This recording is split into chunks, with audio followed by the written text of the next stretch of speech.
बिस्मिल्लाहिर्रहमानिर्रहीम। अस्सलाम वालेकुम वीवर्स, कैसे हैं आप सब। आज हम बना रहे हैं खिचड़ी, मूंग मसूर की दाल की खिचड़ी पका रहे हैं हम। इसको हमने आधा घंटा पहले भिगो दिया था। अब हम घी गरम करेंगे। एक प्याली घी चाहिए हमें। 2 से 3 प्याज चाहिए, इसे हमने कट कर ली है। कुटी मिर्चें हैं, सफ़ेद ज़ीरा है आधा आधा टेबल स्पून, हस्ब ज़रूरत साबित गरम मसाला है, 2 तेज़पत्ते हैं, नमक हस्ब ज़रूरत है, हरी मिर्चें 3 से 4 लग जाएंगी, 3 प्याज है, हमने इसे कट कर लिया है। आधी प्याली घी से पकाएंगे हम। घी गरम करेंगे, इसके अंदर हम प्याज को शामिल कर देंगे। थोड़ा सा कलर चेंज करेगा प्याज, तो हम इसमें साबित गरम मसाला शामिल कर देंगे। हरी मिर्ची हमने कट कर लिए। अब हम इसके अंदर जो खिचड़ी चावल भिगा के रखे थे शामिल कर देंगे। और इसमें आधा टेबल स्पून कुटी मिर्चें, थोड़ा पानी डाल देंगे। पानी खुश्क हो चुके हैं तो अब हम इसको दम पे रख देंगे।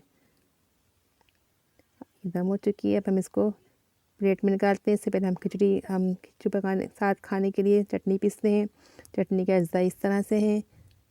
एक गड्डी हमने धनिया की ली है, एक गड्डी हमने पुदीने की ली है, 3 अदद प्याज लिए हैं, 7 से 8 हरी मिर्चें हैं, 10 से 12 लहसुन के जवे हैं, कुटी लाल मिर्चें हैं, इमली है, 3 से 4 टमाटर हैं, आधा टेबल स्पून कुटी मिर्चें, आधा टेबल स्पून ज़ीरा।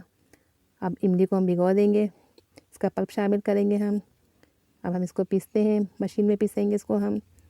इमली हम कब भिगा के इसका पल्प निकालेंगे, बीज निकाल देंगे इसका हम।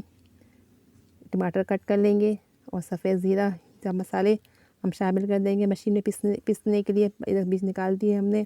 अब हम चटनी को ब्लेंड कर रहे हैं। चटनी पीस जाएगी तो हम इसको बॉल में निकाल लेंगे। अगर आपको